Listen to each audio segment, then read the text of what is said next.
Welcome to smart classroom. আজকের ভিডিওতে English গ্রামারের ভার্বের দুটি গুরুত্বপূর্ণ পার্ট নিয়ে আলোচনা করব। ফাইনাইট ভার্ব এবং নন ফাইনাইট ভার্ব। এই দুটি ভার্ব কীভাবে সেন্টেন্সে আইডেন্টিফিকেশন করা সম্ভব হবে, কিভাবে এই ভার্বগুলির মধ্যে সহজে চিনে সঠিক ভার্ব দিয়ে আমরা সঠিক সেন্টেন্স তৈরি করতে পারবো। তবে চলো দেখে নিই আজকের এই দুটি ভার্বের মূল বৈশিষ্ট্য এবং তার সাথে কিছু এক্সাম্পল। আমরা জানি ভার্ব প্রধানত দুই রকম হয়, একটি হলো ফাইনাইট ভার্ব আর একটি হলো নন ফাইনাইট ভার্ব। আবার এই ফাইনাইট ভার্বকে দুই রকম ভাগে ভাগ করা যায়, একটি মেইন ভার্ব আর একটি হলো অক্সিলারি ভার্ব। এই অক্সিলারি ভার্ব দু রকম, প্রাইমারি এবং মডেল অক্সিলারি ভার্ব। আবার এই মেইন ভার্ব দুই রকম হয়, একটা ট্রানজিটিভ ভার্ব আর একটি হলো ইনট্রানজিটিভ ভার্ব। আবার ভার্বের নন ফাইনাইট ভার্বের আবার তিনটি অংশ রয়েছে, একটা ইনফিনিটিভ ভার্ব, পার্টিসিপেল এবং জিরান্ট। এই প্রত্যেকটি ভার্বের ভাগগুলো নিয়ে আমরা আলোচনা করব। আর যারা পূর্বের ভিডিওতে দেখতে পারোনি মেইন বা অক্সিলারি ভার্ব বা প্রাইমারি বা ট্রানজিটিভ ভার্ব, সেই পূর্বের ভিডিওগুলি লিঙ্কে ক্লিক করে অবশ্যই দেখে নিবে। প্রথমে বলবো ফাইনাইট ভার্ব বলতে আমরা কি বুঝি। যে ভার্ব বাক্যের অর্থকে সম্পূর্ণ করে তাকে বলে ফাইনাইট ভার্ব। অর্থাৎ এইভাবে বলা যায়, এ finite verb has a subject in the sentence, it is changes according to person, number and tense. এটি আরও সহজ করে বোঝানোর জন্য কতগুলি এক্সাম্পল আমি ভিডিওতে দিচ্ছি। ফাইনাইট ভার্বের একটি এক্সাম্পল দিচ্ছি, হি গোস টু স্কুল ডেইলি। এই সেন্টেন্সে সাবজেক্ট রয়েছে হি আর গোস রয়েছে একটি ভার্ব। এখানে আমরা দেখতে পাচ্ছি সে যায় প্রতিদিন স্কুলে, অর্থাৎ সাবজেক্ট প্রোনাউনকে মডিফাই করছে গোস ভার্বটি, অর্থাৎ সাবজেক্টের উপর ডিপেন্ড করেই ভার্বটি বসবে। সুতরাং হি গোস, এটি হলো গোসটি হলো ফাইনাইট ভার্ব। আবার আরেকটি সেন্টেন্স বলছি, he walked up early in the morning.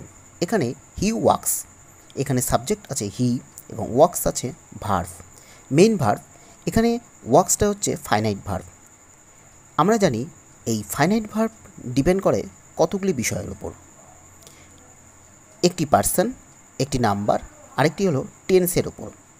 অর্থাৎ সাবজেক্ট যেটি থাকবে তার উপর ভিত্তি করে ভার্বটি হবে। সুতরাং এখানে ওয়াক্স হচ্ছে ফাইনাইট ভার্ব। এরপরে রয়েছে আই লাভ মাউন্টেন ক্লাইম্বিং। এখানে আইটা রয়েছে সাবজেক্ট, এই সাবজেক্টের উপর ডিপেন্ড করে ভার্বটি বসেছে লাভ, এই লাভ হবে ফাইনাইট ভার্ব। এরপরের sentence, my sister went to school to become a doctor. এখানে মাই সিস্টার রয়েছে সাবজেক্ট, তার সঙ্গে ভার্ব যোগ হয়েছে ওয়েন্ট, অর্থাৎ গো এর সেকেন্ড ফর্ম ওয়েন্ট কাজ করছে। তাহলে সে স্কুলে গিয়েছিল টু বিকাম এ ডক্টর। তাহলে এখানে ওয়েন্ট হচ্ছে ফাইনাইট ভার্ব এবং to become non finite verb. এর পরবর্তীতে আমরা নন ফাইনাইট ভার্ব সম্বন্ধে জানব। এরপর একটি সেন্টেন্স রয়েছে, my mother were cooking in the kitchen. এখানে ওয়ার কুকিং, অর্থাৎ ওয়ার হচ্ছে এখানে অক্সিলারি ভার্ব। ওয়াস ওয়ারের অক্সিলারি পাস্ট ফর্ম রয়েছে ওয়ার, তার সঙ্গে মূল ভার্ব কুকের সঙ্গে আইএনজি যোগ হয়েছে।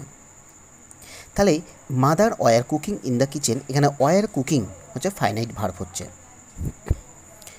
এরপরের একটি example, everyone wanted to go to the fair. প্রত্যেকেই চায় যেতে, কোথায়? ফেয়ারে যেতে, মেলায় যেতে। এখানে গো মেন ভার্বের সঙ্গে টু যোগ করা হয়েছে, সে কারণে এটি নন ফাইনাইট ভার্ব। এ নিয়ে পরে বিস্তারিত আলোচনা করব নন ফাইনাইট ভার্ব নিয়ে। আরেকটি বিষয় জানতে হবে, ফাইনাইট ভার্ব তিনটি বিষয়ের উপর নির্ভর করে, পার্সন, নাম্বার এবং টেন্স। প্রথমে আমরা বুঝি পার্সন কীরকমভাবে ডিপেন্ড করছে। আমরা জানি পার্সন ফার্স্ট পার্সন সিঙ্গুলার নাম্বারের ক্ষেত্রে আই বসে এবং প্লুরাল নাম্বারের ক্ষেত্রে উই বসে, এবং সেকেন্ড পার্সন সিঙ্গুলার নাম্বারে ইউ বসে এবং প্লুরাল নাম্বারে ইউ বসে। থার্ড পার্সন সিঙ্গুলার নাম্বারে হি বা শি বা ইট বসে এবং প্লুরাল নাম্বারে সবসময় দে বসে। এই বক্সটি জানার পর এবার আমি একটা এক্সাম্পল দিচ্ছি, আই প্লে ফুটবল। এখানে সাবজেক্ট রয়েছে আই প্রোনাউন, এখানে ভার্বটাকে মডিফাই করছে, অর্থাৎ প্লে।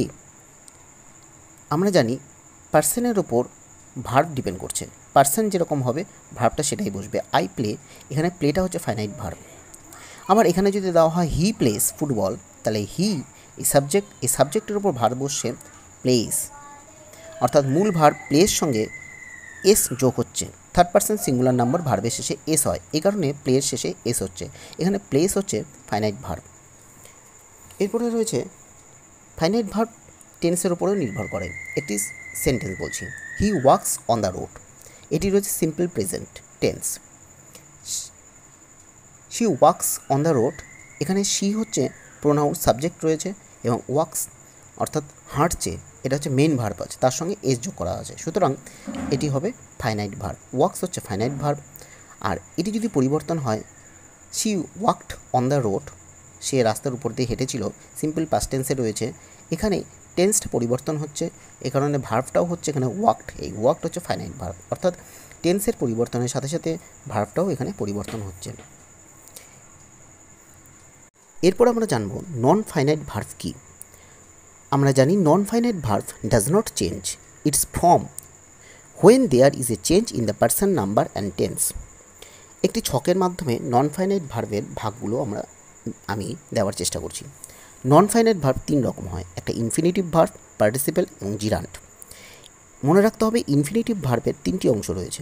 এটি ব্যবহার করার নিয়ম হচ্ছে মূল ভার্বের সঙ্গে টু যোগ করা হবে, যেরকম to do, to eat, to finish, এগুলো হচ্ছে ইনফিনিটিভ ভার্ব। এরপর রয়েছে পার্টিসিপেল। পার্টিসিপেল 3 রকম হয়, একটা প্রেজেন্ট, একটা পাস্ট, আর একটা হচ্ছে পারফেক্ট। প্রেজেন্ট পার্টিসিপেল রয়েছে যেমন ডু, এই ডু এর সঙ্গে আইএনজি যোগ হয় প্রেজেন্ট পার্টিসিপেল। ডু এর সঙ্গে আইএনজি যোগ হলে হবে ডুইং, বা ইটের সঙ্গে আইএনজি যোগ হলে হবে ইটিং, বা স্লিপ, এই স্লিপের সঙ্গে আইএনজি যোগ হলে হবে স্লিপিং। তার মানে ডুইং, ইটিং এবং স্লিপিং, এটি হলো প্রেজেন্ট পার্টিসিপেল। পাস্ট পার্টিসিপেল ভার্বের থার্ড ফর্ম বসবে, অর্থাৎ ডুয়ের থার্ড ফর্ম ডান, ইটের থার্ড ফর্ম ইটেন এবং স্লিপের থার্ড ফর্ম স্লিপড, অর্থাৎ ডান, ইটেন, স্লিপড, এটি হচ্ছে পাস্ট পার্টিসিপেল। এরপরে রয়েছে পারফেক্ট পার্টিসিপেল। সেটা বোঝাতে হবে মূল ভার্ব ডু, এই ডুটাকে থার্ড ফর্ম বসবে এবং হ্যাবের সঙ্গে আইএনজি যোগ হবে। পারফেক্ট টেন্সে হ্যাবের সঙ্গে আইএনজি যোগ হবে, তাহলে হ্যাভিং ডান, হ্যাভিং ইটেন এবং হ্যাভিং স্লিপড, এটি হচ্ছে পারফেক্ট পার্টিসিপেল। এরপর আমরা জানবো জিরান্ট। জিরান্টটা কি? জিরান্টটি হচ্ছে মূল ভার্ব যেটি থাকবে অ্যাকশন ভার্ব, ডু ভার্ব, এই ডু ভার্বের সঙ্গে আইএনজি যোগ হবে, যেমন ডুইং, যেরকম ইটের সঙ্গে আইএনজি ইটিং, বা ফিনিশিং, ফিনিশের সঙ্গে আইএনজি ফিনিশিং। তাহলে ডুইং, ইটিং এবং ফিনিশিং, এটি হলো জিরান্ট। অর্থাৎ মূল ভার্ব অ্যাকশন ভার্বের সঙ্গে যখন আইএনজি যোগ হবে সেটি হবে জিরান্ট। নন ফাইনাইট ভার্ব চেনার জন্য আমি কতগুলো এক্সাম্পল দিচ্ছি। যেরকম রয়েছে everyone wanted to go to the fair, এই যে সেন্টেন্স রয়েছে, এই সেন্টেন্সে এভরিওয়ান অর্থাৎ এটি সাবজেক্ট হিসেবে কাজ করছে, ওয়ান্টেড এটি ভার্ব হিসেবে কাজ করছে, এবং টু গো এটি রয়েছে মূল গো এ ভার্বের সঙ্গে টু যোগ হচ্ছে, তো নন ফাইনাইটিভ ভার্ব আছে। টু গো যেখানে থাকবে সেটা হচ্ছে নন ফাইনাইট ভার্ব। আরেকটি এক্সাম্পল দিচ্ছি, she encourage her Son to work hard. এখানে আমরা দেখতে পাচ্ছি এই সেন্টেন্সে দুটি ভার্ব রয়েছে, একটা এনকারেজ আর একটা হচ্ছে ওয়ার্ক, টু ওয়ার্ক। এখানে এনকারেজ করা অর্থাৎ ফাইনাইট ভার্ব হচ্ছে শি এনকারেজ, ফাইনাইট ভার্ব যাকে সমাপিকা ক্রিয়া বলা হচ্ছে। এটা টু ওয়ার্ক অর্থাৎ অসমাপিকা ক্রিয়া, যেটা হচ্ছে নন ফাইনাইট ভার্ব। অর্থাৎ টু থাকলে ভার্বের আগে যদি টু দিয়ে যুক্ত হয় বেশিরভাগ ক্ষেত্রেই নন ফাইনাইট ভার্ব সেটি হয়। তাহলে she encourage her Son to work hard, অর্থাৎ এনকারেজ এখানে ফাইনাইট ভার্ব এবং এই সেন্টেন্সে টু ওয়ার্ক হবে নন ফাইনাইট ভার্ব। আজকের ভিডিওতে আমি ভার্বের এই ফাইনাইট এবং নন ফাইনাইট ভার্ব কী করে চিনব সেটি আলোচনা করলাম। এর পরবর্তী ভিডিও যেগুলি রয়েছে পার্টস অফ স্পিচের অন্যান্য যে সমস্ত ভার্বের বিষয় রয়েছে সেগুলি ভিডিওতে আলোচনা করেছি। প্লেলিস্টে গেলেই সেই লিঙ্ক অবশ্যই পাওয়া যাবে, তোমরা সেই ভিডিওগুলি অবশ্যই দেখে নেবে। আর ভিডিওটি কেমন লাগলো সেটা জানাবে, আর ভালো লাগলে চ্যানেলটি লাইক, শেয়ার ও সাবস্ক্রাইব করে দেবে। ধন্যবাদ।